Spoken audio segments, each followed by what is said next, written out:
today.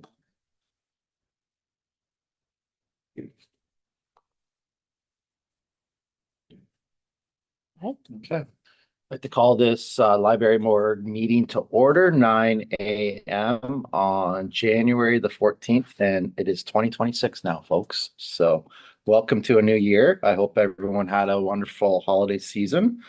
We're back to the rat race again, right, Warden Heifer? We're there. Yeah. Just so for everyone's information, the library board meetings are available live through Zoom, and recordings may be posted online on County of Huron's YouTube channel. You may be seen and or heard as part of these broadcasts, and your name, comments, and or presentation materials will become part of the public record. Looking for approval of today's agenda. Do I have approval, please? Helga, motion, and Sydney seconds. Okay. All in favor? Carried. Does any board member have a pecuniary interest in the general nature thereof to declare at this time? Not seeing any hands. We'll move on to the minutes of the previous meeting. Looking for a mover and seconder to move our meeting minutes from December 10th, 2025. John moves, seconded by Helga. Okay, any questions regarding those minutes? Sorry, who was the second? Yeah. All in favor? Carried. Up next is presentations, South team update from Tanis. All right, the floor is yours. Okay. So hello, my name is Tanis. I am the branch manager for the South team, which is comprised of Exeter, Hensel, and Kirkton. Yeah, I'll start off by talking about some of the South team staff. So we'll go to the next slide. So first up, we have Cheryl. Cheryl is our one full-time branch assistant. She is in her 23rd year of service. Some of the key things that she leads with the team is the partnerships with Perth Care for Kids and Early On. And both of those provide play and read programs at both our Kirkton and Exeter branches. And she's also one of the branch assistants that leads our tech time support. And then we have Val. Val is also in her 23rd year of service. Val primarily works out of the Kirkton branch, and she also facilitates crafternoons in Kirkton as well as our Hensel Book Club. Then we're moving into everybody that's less than 5 years service after those two. So Shirose joined us in early 2022, works out of the Hensel and Exeter branches. She manages some of our book socials as well as our Crochet for a Cause group. Shirose is also currently wrapping up a year of providing emotional intelligence training to all of the library teams. And then we have Sarah. Sarah joined us in December of 2019. Primarily works out of the Exeter branch, but does have regular shifts at both of the village branches as well. And Sarah leads the Tech Times in Exeter with Cheryl, as well as the Chess Club. And she's also organized some STEM Saturdays, and as well as our Truth and Reconciliation Day. And she maintains partnerships with Jessica's House, ABCA through our Oaks and Acorns program, as well as our conversation circles. Next one. Lauren joined us in December of 2022, and she just this January returned to us from a secondment with our corporate communications and HR team. She was the first participant in the CLDP program, which I will talk more about in a moment. Lauren leads our Jane's walks when we do them, as well as assists with our conversation circles. Ashley also joined us in 2022, although she did start her time in Libraryland as a page with the East team in February 2020. Very interesting time to join us. Ashley leads a lot of our art programs, as well as does a lot with our youth programming.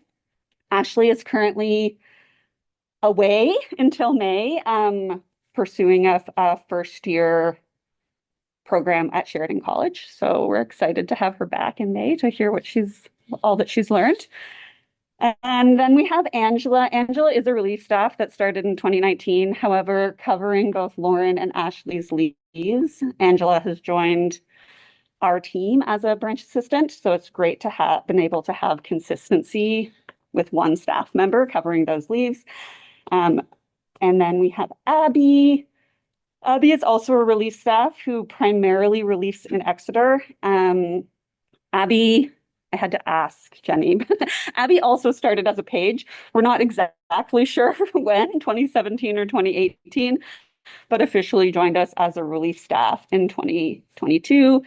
And I just big shout out for Abby when we have bad weather as an Exeter local has been, especially this holiday season, was the key reason we were able to keep our Exeter branch open over those days. And then not pictured are our student pages. We currently have two student pages. Mariana has been with us for 2 years and Basil has been with us for 6 months. And since I last spoke with you, we saw two student pages off to post-secondary. Clarissa was with us for about 3 years and Daniel was with us for about a year and a half. And we've also had a couple of co-op students since I last spoke with you, Tamlin and Amity. And our co-op students generally assist most with our seed library. Next slide. So I asked Lauren to kind of say in her own words, which hopefully you either had time to read through before or can take a moment to read through now, about her experience with the Communication and Leadership Development Program. She has just come back to us, but I think it is what is really special about having had a cultural services staff participate in this program is that Lauren has always worked a front time role with us. And so then having a front time role work with communications and HR really helps to see like the whole spectrum of service within county departments. And I think has really highlighted how we are all people working together for the greater good. And so we're looking forward to bringing some of those learnings back, not only to the South team, but to the library team in general. Next slide.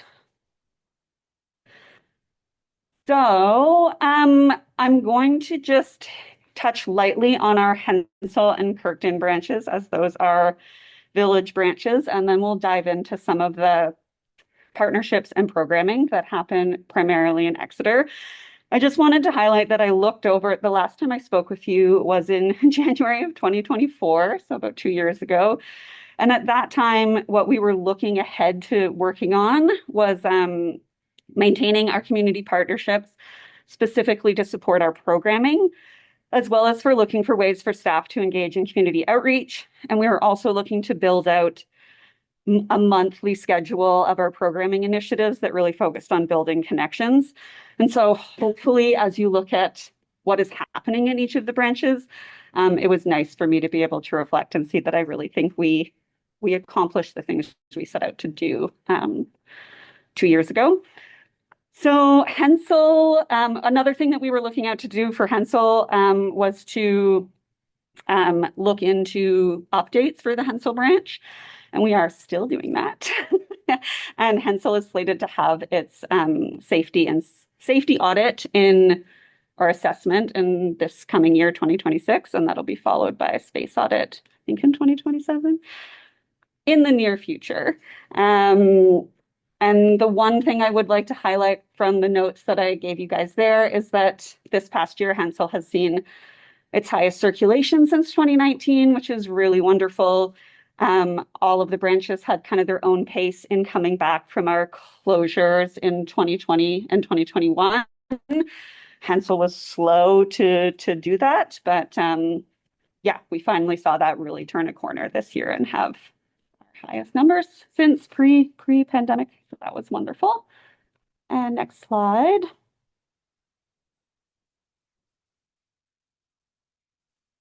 I guess I will also note that Hensel, for those of you that don't know, the South team, each of our branches sort of touches on a different municipality, which is fun. And Hensel is in Blue Water. Kirkton branch is in is in South Huron. However, the board that manages the building is made up of Perth South and South Huron. So that is an interesting dynamic for the Kirkton branch as it's right on our borders. If you haven't been out to the Kirkton branch, why not? It's just a really adorable branch. It's inside the community center there. It's a small room. But I do want to shout out Val takes very good care of this branch, and it's a lovely place to spend some time. Due to its size limitations, we cannot run programming within the branch because once there's 4 people in there, you're pretty crowded. But the hall is generous that when we have a program that we would require more space for, space permitting in the small hall next door, we are always able to use that free of charge. So very much appreciate that. And next slide. Then we'll dive into Exeter. We can go to the next one. Oh, it's not wanting to. Oh, it's angry at me. Look at that beautiful building with all of that snow that we had in December. So there's obviously lots more happening at our Exeter branch. It has been very nice to be able to build out a lot of the things that happen recurring once a month or every few weeks. It definitely makes it easier on branch staff to have a sense of what is going on. I guess you can go to the next slide now since it'll take maybe a moment for us to get to. I did just want to share the next slide shows some photos of the branch. And I will go over a few. First is the button maker. I could probably do an entire presentation just on the power of a button maker if anyone ever wanted to listen to that. The next one is a photo of our conversation circles. Our conversation circle group is now facilitated by the Huron Welcoming Hub, Huron Hub for what? Huron Welcome Hub. Huron Welcome Hub. There we go. So it's great. It's volunteer led. That is a photo from their wrap up potluck in December. And this winter we are trialing it's typically on Wednesday evenings. We're trialing it on the Saturdays just because of the weather and the driving and the darkness to see if that hits a new demographic. It's a really wonderful group that meets on the Wednesday evenings. I included this photo of the crocheted blankets. I could not get the crochet group to get a photo of the people in the group, but I did want to mention the efforts they have gone through in the last few months. They provided, I believe, over 40 crocheted blankets to Big Brothers Big Sisters that were packaged in with their angel tree gifts, as well as they provided blankets to Huron Hospice for their grief kits. It's a really wonderful initiative. And while it is based out of Exeter, it has started to kind of, if there's crocheters in other communities, they're welcome to participate in making some blankets for those clubs, which is great. And then we have a few different photos of our art clubs and March break programming. At the bottom there is one of the Let's Talk Science program, which is Sarah helped organize that. Those are volunteers that come up from Western University to lead science programming for kids. So we did a series of those on some Saturdays as well as some PD days. It was truly pandemonium tie-dyeing in the parquet this past summer. Tie-dyeing is very popular. We learned that very quickly. And that was a partnership we did with the local BIA to have a Kid Venture program. We will tie-dye again, but we will have more supplies. And then there's also a photo of the bottom there of a class visit. We have definitely noticed this past year an increase in school visits in both Hensel and Exeter. So it's lovely to have the students back in the library to give them a tour of what we do.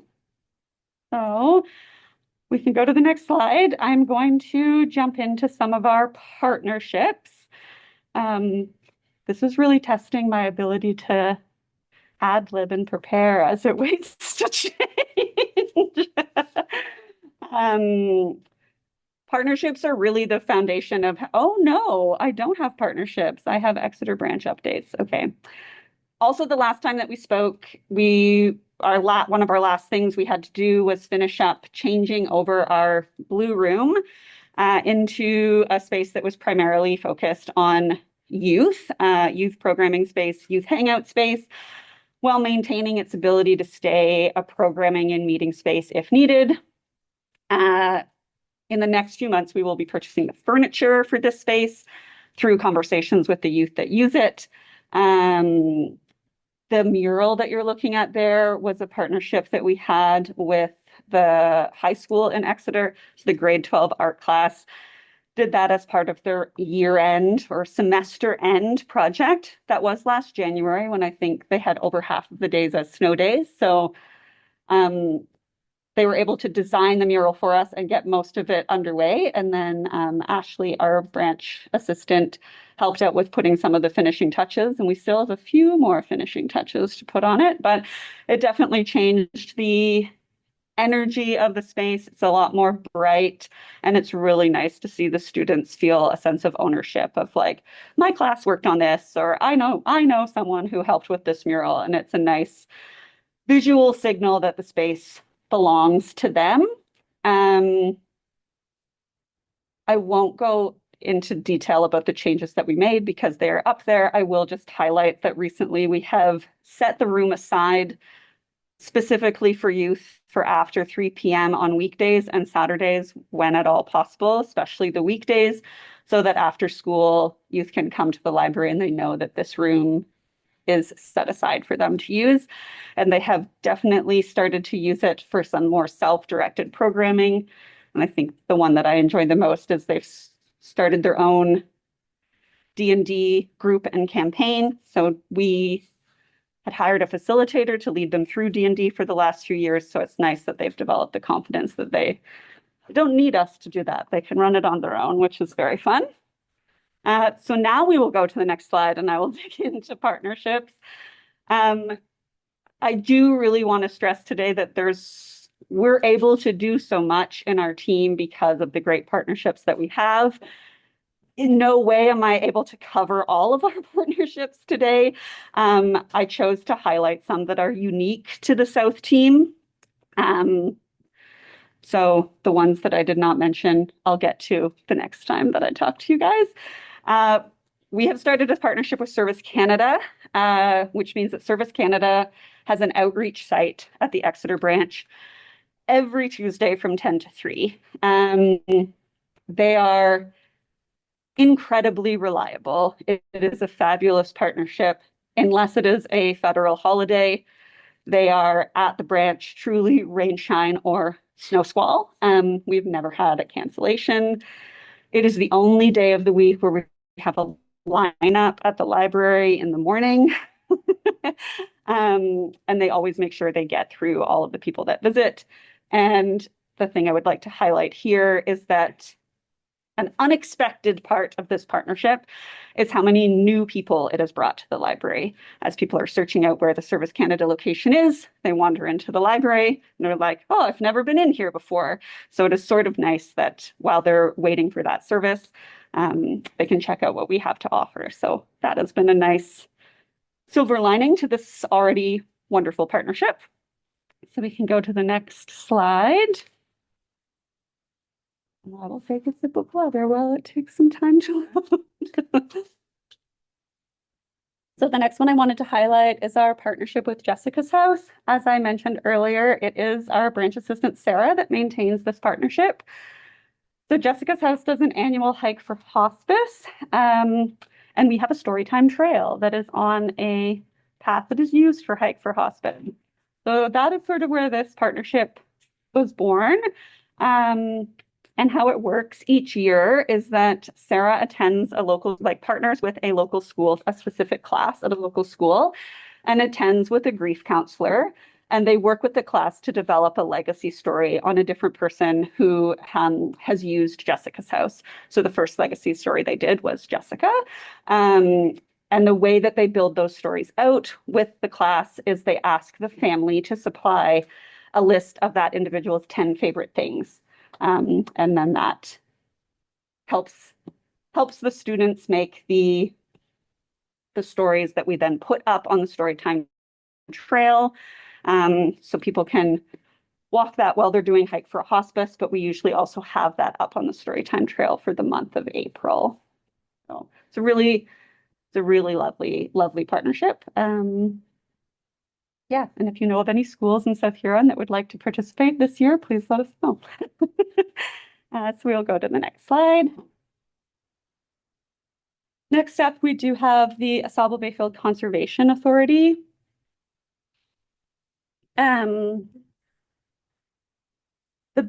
The biggest part of this partnership that I think we love the most is that we do Turtle Release Day in September. If you have not been down for Turtle Release Day, it's a wonderful time and you get to see baby turtles, a dream come true. As well as they do offer educational programs. They will be in all of our branches that are within the watershed. They will be there this March break doing programming, as well as we have been assisting.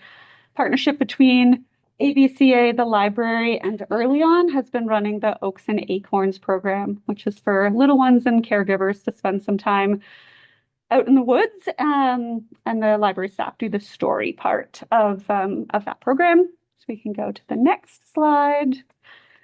The next slide, just imagine, is two parts, highlighting the municipality of South Huron and CMHA Thames Valley. CMHA Thames Valley is definitely unique to Exeter, as it is a separate CMHA branch from Huron Perth. And something really lovely that we've been able to have with them is we've developed a monthly drop-in at the Exeter branch, which allows more people to see CMHA workers in the community, as well as it's a much more central drop-in location because their site is at the edge of town. And they've also been very generous to welcome library staff into some of their trainings.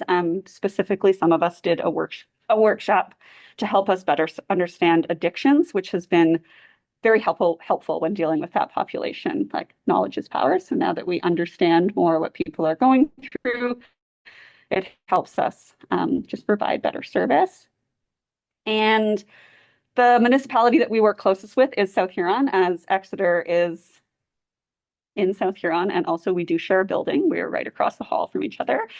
It has been great to have this partnership grow over the last few years, partnering on initiatives like Welcoming Week, doing a block party in the parking lot that we both share, as well as whenever either of us are working on specific workshops, always making sure the invite is there.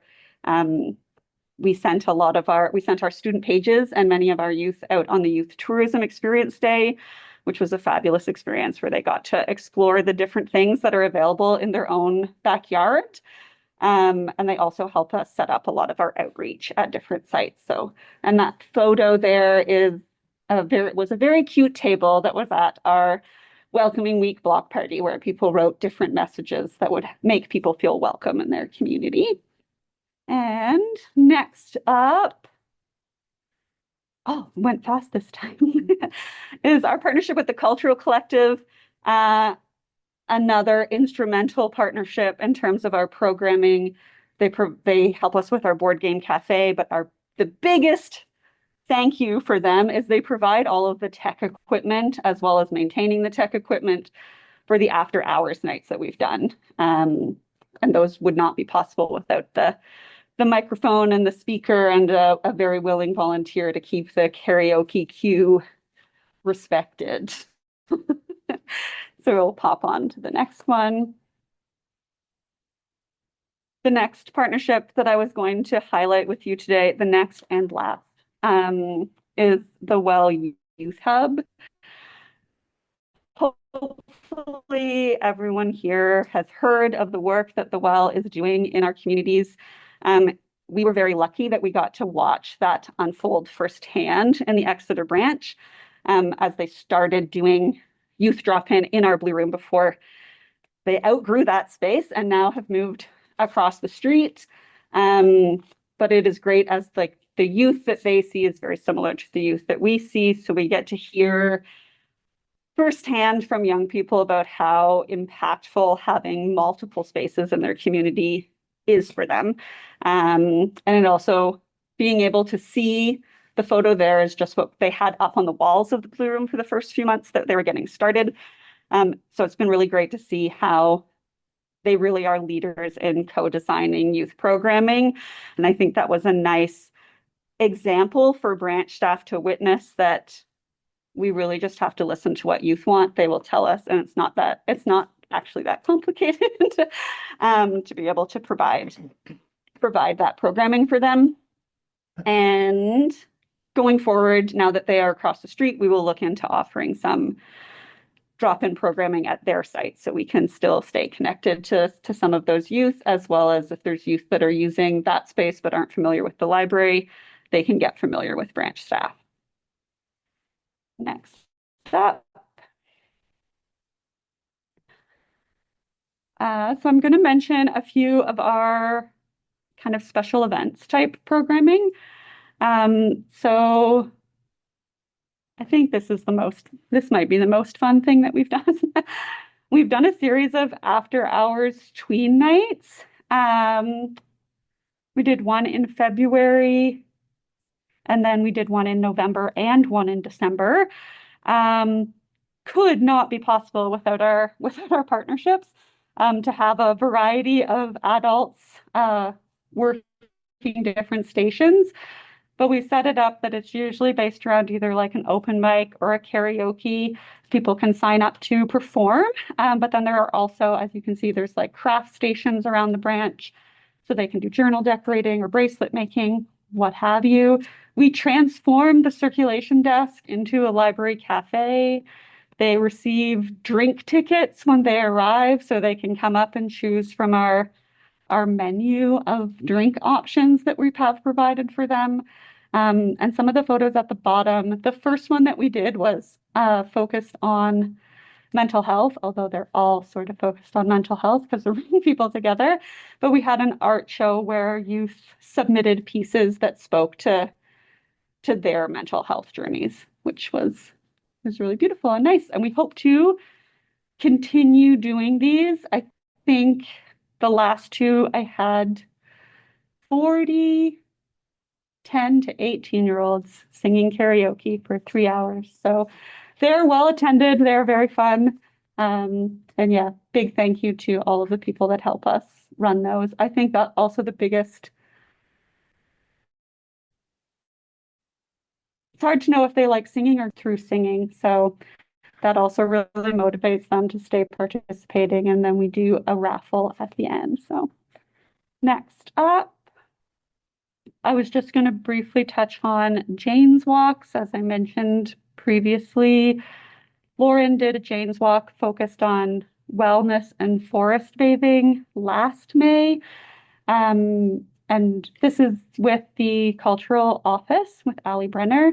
And we are looking to do another one this May, and we're hoping that we can have it led by youth. The idea we have now is places of belonging in Exeter. So Lauren and I will be trying to see if some of our young folks are willing to try their hand at leading a community walk, which is exciting.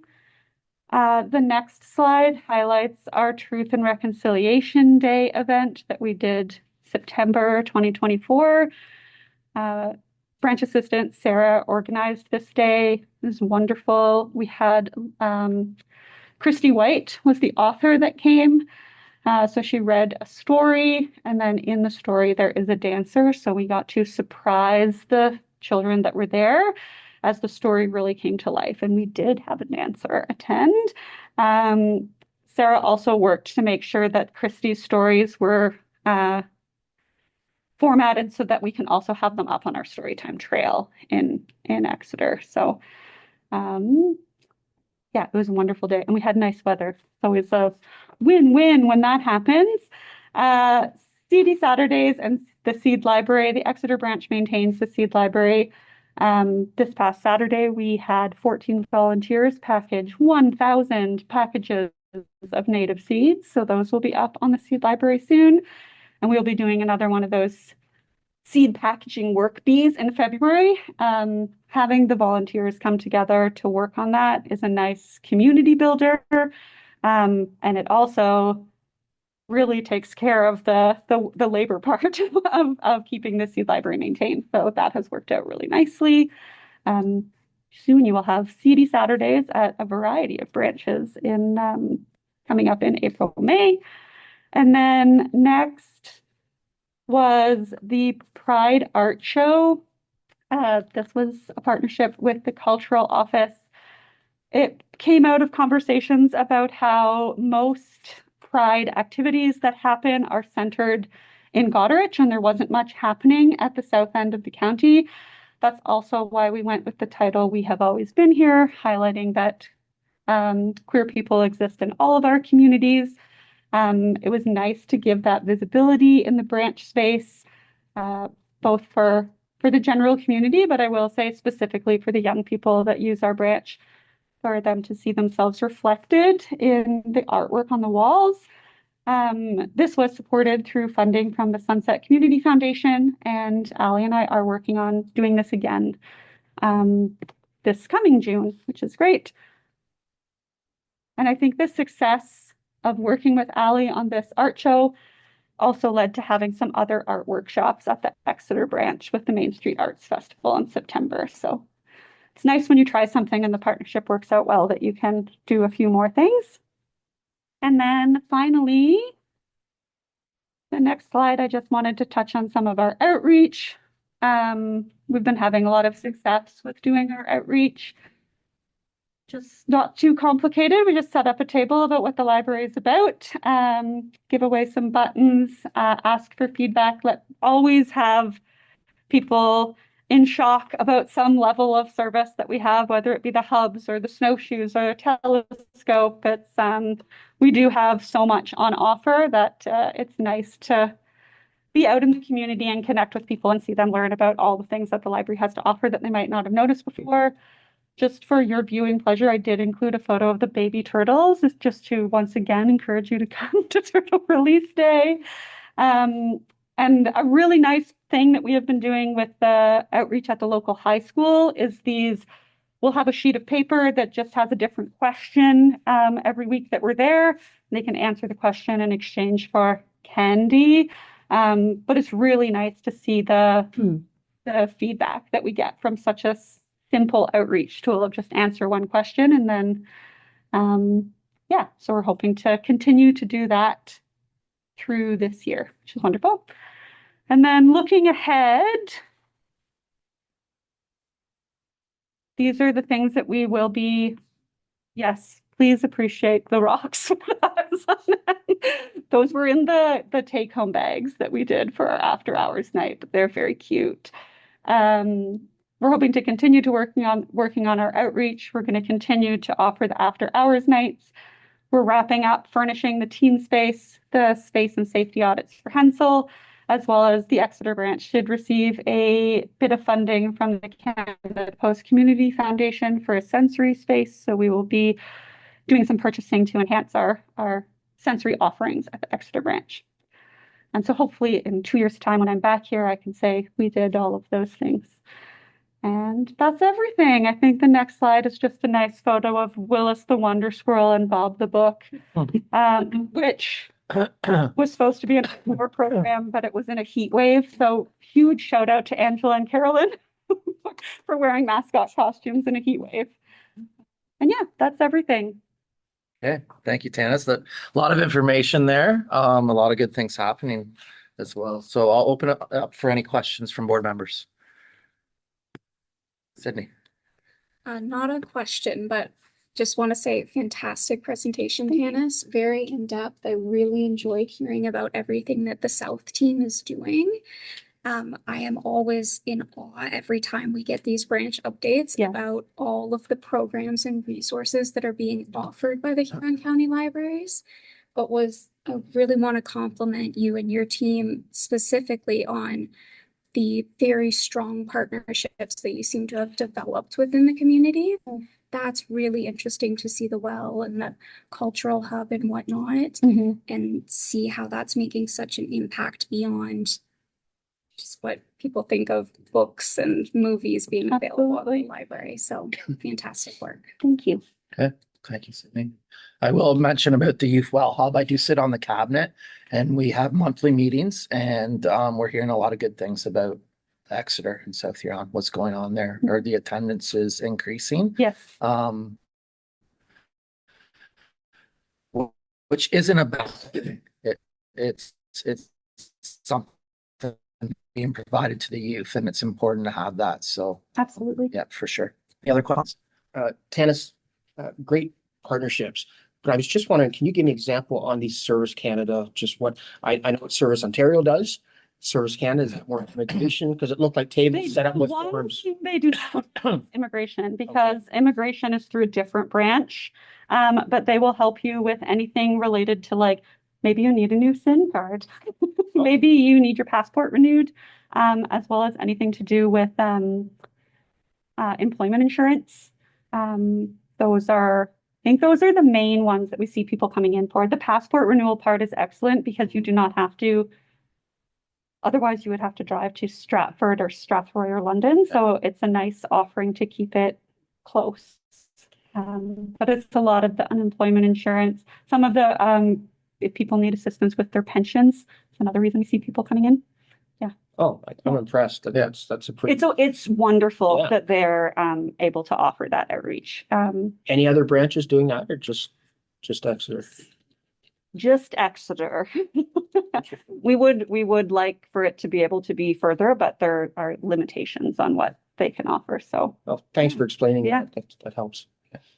Any other questions or comments from the board? John? Thank you, Mr. Chair, and thanks for the presentation, but the connection your group is making with the younger people of the community.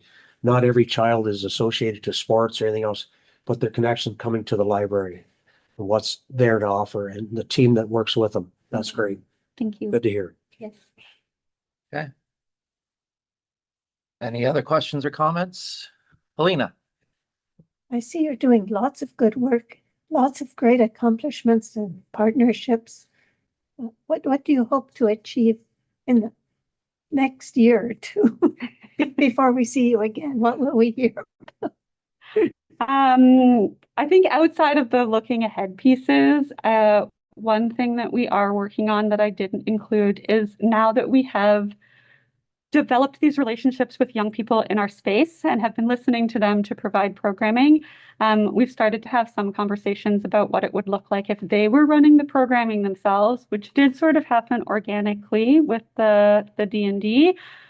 We also hear that they struggle with finding employment. There's always a challenge to get volunteer hours.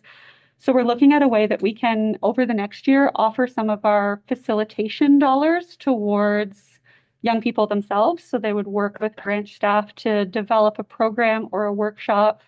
We would make sure they have all their supplies and then encourage them to run the workshop. And then we can give them a small honorarium. So that's builds their confidence, is something they can pop on a resume that they're a workshop facilitator, but also helps to put a little something in their bank account. So I think that's one of the big pieces that I'm hoping to accomplish.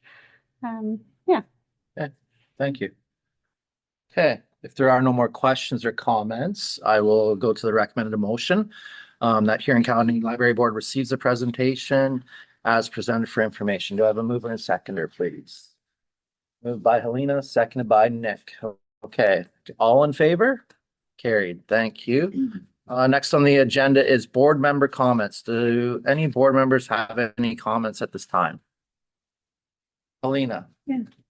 But as we talk about belonging and inclusiveness, while I enjoyed the Christmas decorations, I didn't see any Hanukkah candles, for example, or other cultures.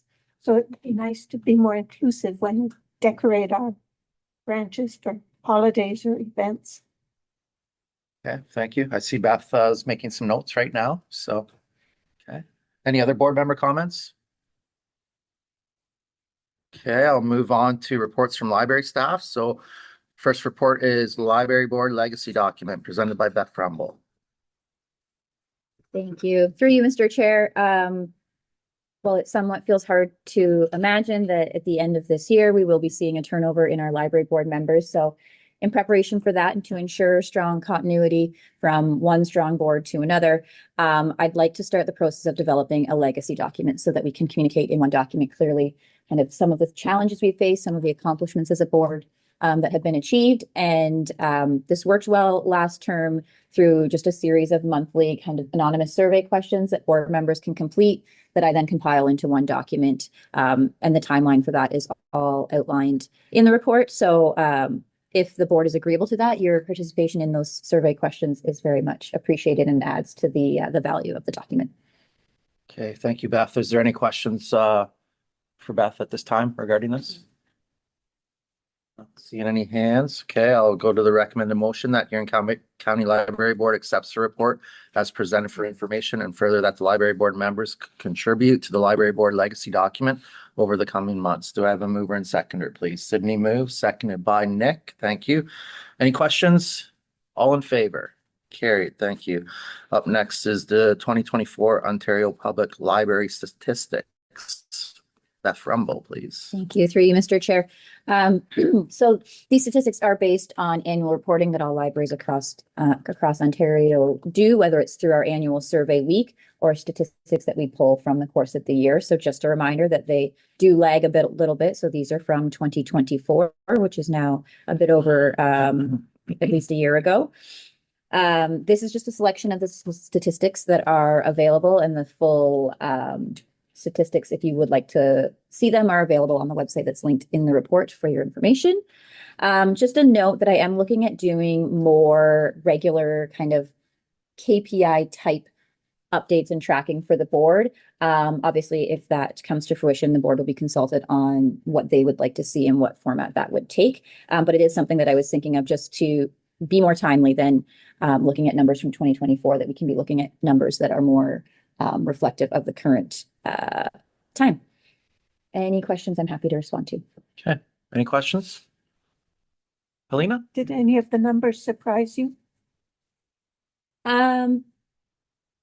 No, they didn't. I find that typically we tend to fall kind of middle of the road. There are some areas where we are stronger and some areas where we are not as strong. I think with respect to things like our open hours and that kind of thing, I think for us, for myself, I feel comfortable being in that middle of the road spot, that we're not open excessively, but we do have solid open hours available to our patrons. I think over the years we have seen slowly but gradually the number of card holders creep up. So that's encouraging to see, and something I think we'll continue to work on to make sure that everyone who wants access to libraries in Huron County has a card to be able to do that. But no real surprises in what I was seeing in this particular year. Yeah. Thank you. Any other questions or comments?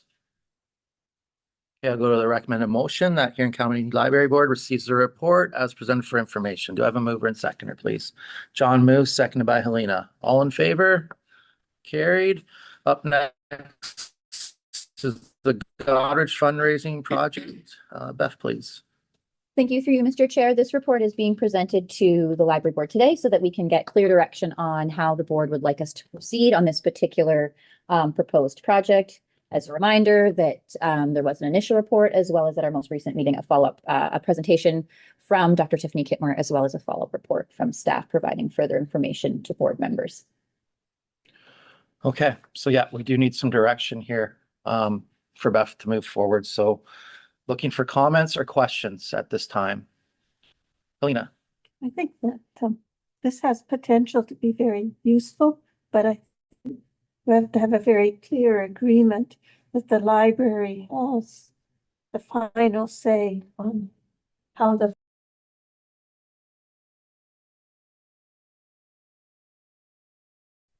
presentation was all about very young children. The library spoke about a need for youth, older, that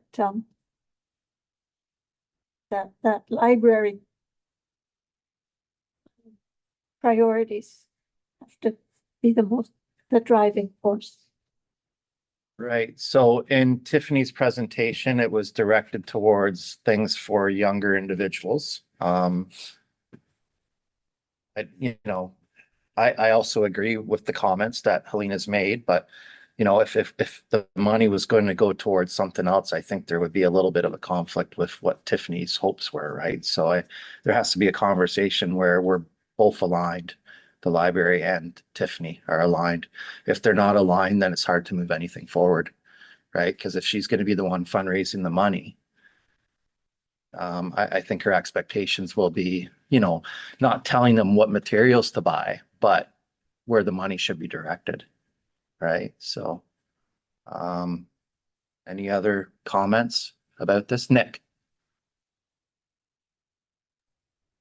Yeah, just to echo your comment, Mr. Chair, I think that the intentions of what we do with the money, or what the fundraised funds would go towards, would need to be paramount, basically. Yeah, I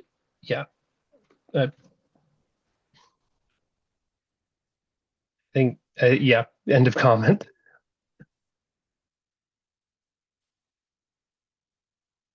You're kind of breaking up on us, Nick, just so you're aware of that, if you are unaware, so you're. Okay. Yeah. Let me see here. Sorry, did you get my comment earlier, or? Yeah, I think we could, yeah, it was just coming in slow and broken, but I think we could piece it together. Any other, Warden Heffer? Just going to ask through you, Mr. Chair, to Beth. Do you think a memorandum of understanding would kind of lay all that out, clear all that up, and make the road going forward easy? Like, would that accomplish some of the questions? And I think they're good questions to ask. Do you think a memorandum of understanding would deal with those? Thank you for the question. Through you, Mr. Chair.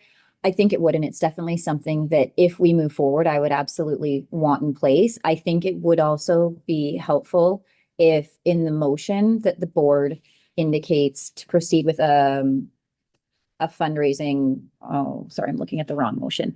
A fundraising campaign in support of children and youth spaces, and that we share that with Tiffany. And then it is up to her if that is how she would like to proceed. And if not, then we wouldn't proceed with the campaign. If that is the wish of the majority of the library board to clarify what audience the fundraising is for, and then we would further clarify that through an MOU if we're proceeding. To me, that clarifies going forward. I think that's a good way to do it. And then, you know, if she's agreeable, then move forward. And if not, then, you know, it's maybe not the scope. Yeah, I think that's a great point. And I think it sets up a good precedent if something was to happen down the road at another branch. Then you're entering in an MOU at, say, South Huron or wherever as well, right? So any other comments or questions? Thank you, Warden Heffer.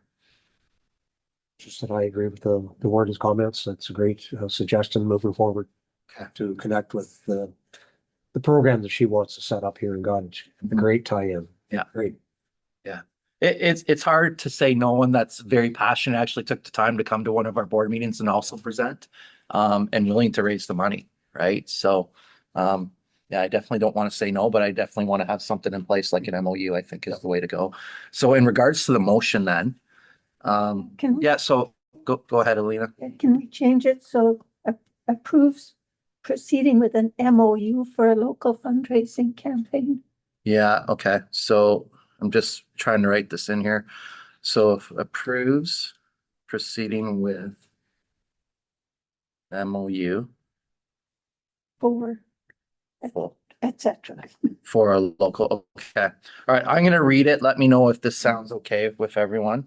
The Huron County Library Board accepts the report as presented for information, and further that the library board approves proceeding with an MOU for a local fundraising campaign in support of children and youth spaces at the Goderich Branch Library.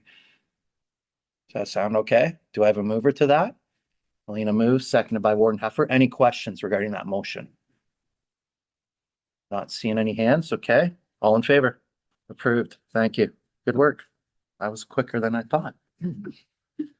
All right, up next is item 4, which is draft 2026 Huron County Library budget presented by Beth Rumble, please.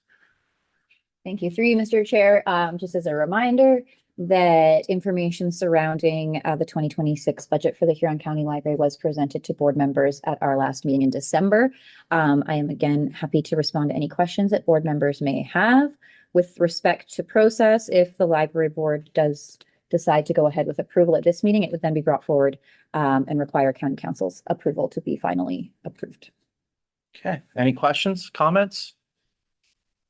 Warden Heffer. Yes, through you, Mr. Chair. Just a comment, and just so that the board is aware, I think it's good to just make everybody aware that council is dealing with a fairly substantial budget to address, and just it's fair game that I think we say that we're just going to be looking for opportunities in every department that we can to look at potential adjustments if they look like they're reasonable. So just I think it's only fair to make the library board aware of that ahead of this going to county council in the budget process. I appreciate the warden's comments on that because I think it is appropriate. So people aren't getting their hopes up. There is a lot of work here that needs to be done. Any other comments or questions regarding this? Not seeing any hands.